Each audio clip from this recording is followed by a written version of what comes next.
Hello, it's Alicia Stevenson here with my discussion post for week 4, Analyzing Common Sense and the Declaration of Independence. So when we look at the Declaration of Independence in comparison to Thomas Paine's Common Sense, there are several commonalities that are the heart of what they are trying to get across to their audience. But then there are also a lot of differences. So both the Declaration of Independence and Common Sense are arguing for a new nation. They're arguing that they are their own people and that they deserve sovereignty and to govern themselves. And so the goal that they hold is the same, and they're also very passionate about what they're saying. But aside from that, their approaches are very different to make this case. So in the Declaration of Independence, especially in the first paragraph, you can see that Thomas Jefferson is really honing in on making sure that it is understood that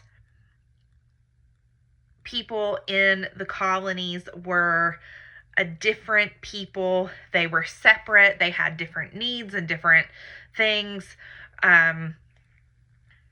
from Britain, and because they were separating the political ties and the things that connected them, that meant that they were entitled to separation. He also argues that they have the right to be separate and to govern themselves because of the rights given to them by God, life, liberty, and the pursuit of happiness. And he really points that God gives them those rights, not Britain. And he also lists the reasons and the grievances against King George III and the way that he violated those rights and how he exhibited tyrannical behavior and how the colonies felt about those grievances. And so after laying out this argument about rights and tyranny and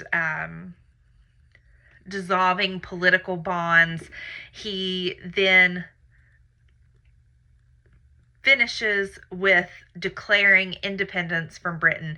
So he's saying this is it, this is the end, and which is very different from Thomas Paine, who attacks the monarchy as a whole, argues against monarchy in any form. He makes it clear that he already considers America separate by repeatedly calling it America, and he argues for the necessity of independence and that it's urgent. His audience is more the general public, whereas Jefferson's audience is the king himself and the government of Britain.